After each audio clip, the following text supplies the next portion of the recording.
এই ওষুধ খাওয়া আর কোনো রাতে কবি মা আমার রে মা, এই ওষুধ হাতের কাছে থেকে এই অবস্থা তোর করতে মা রে। এই কুমাইল রে আমাকে, আমি নাইনি এখন তোর তুই গেছি মা রে মা।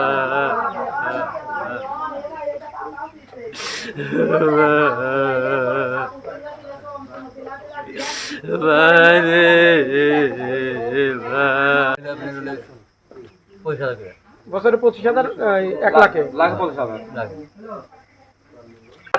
আমাকে মারা হুমকি দিচ্ছে, আমি থাকলে আমার কোবাইল নেই, এই কোবাইলটা আমার কোবাইল নেই, বুঝছেন?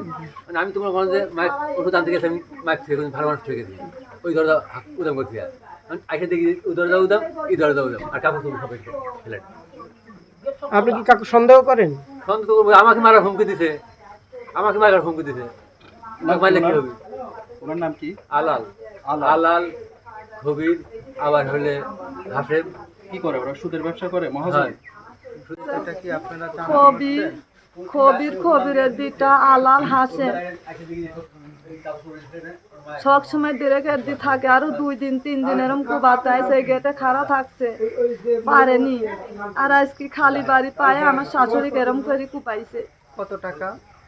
3 জনে 3 লাখ টাকা পাবি সুদের। এই সুদের টাকার লাগি 2 দিন 3 দিন আমার স্বামীকে এরম করি ডিরেক্ট দেয় রাস্তায় মারিছে ধরি, আবার কয় যে তো খুন করি, আমি জেল খাটা লাগে খাটবে এগুলি না বলছে। পরে আমার এই স্বামীকে না ধরতে পারে এতে ঘটনা করেছে। আপনার স্বামী